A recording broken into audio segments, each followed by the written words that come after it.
My father died when I was 18 months old. And my mother remarried a man who lived west of Minneapolis, out in the middle of nowhere, more or less. We didn't have any close neighbors.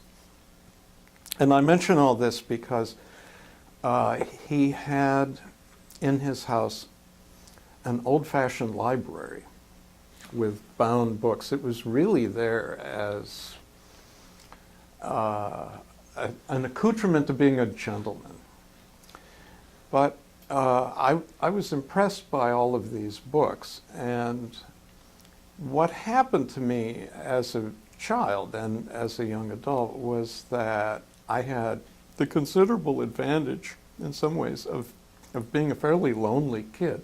My two brothers were off in military school, and so as I was growing up, and particularly once I got into high school, I turned, as a lot of lonely teenagers do, to reading. It was the activity that gave me almost more pleasure than anything else.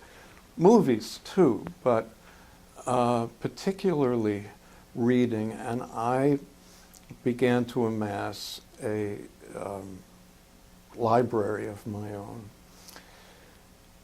And I think really by the time I was a junior in high school, the idea had occurred to me that all these books that had had such an impression on me, I got the wild idea that I would like to be the person who wrote the books that might have the effect on someone else that these books had had on me. And it seemed like a preposterous idea at the time. I had never met a writer.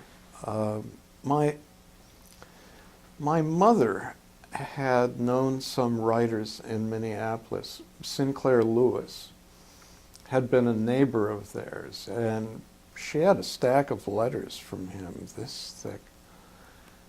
Incidentally, he's the author of a book called It Can't Happen Here, about the takeover of the American government by a kind of dictatorial character. I think I should just mention that in passing. She had also known Robert Penn Warren. So it wasn't completely unknown, but I know that my mother thought that I was going to be permanently unemployable, that my head was somewhere up in the clouds and I would never make any kind of life for myself as a writer. But I had a couple of real mentors when I was in college who were poets, and in those days I was a poet. And I gradually went into fiction writing in graduate school and afterwards, but it took me a long time. I was 37 before my first book appeared. And I had written, by that time I had written, I think, 3, maybe 4 unpublished novels. It's not that unusual a story for writers to have written 1, 2, or even 3 bad novels that got them started. But it was particularly grueling for me because I had a family to support. That's either the long or the short version of the story.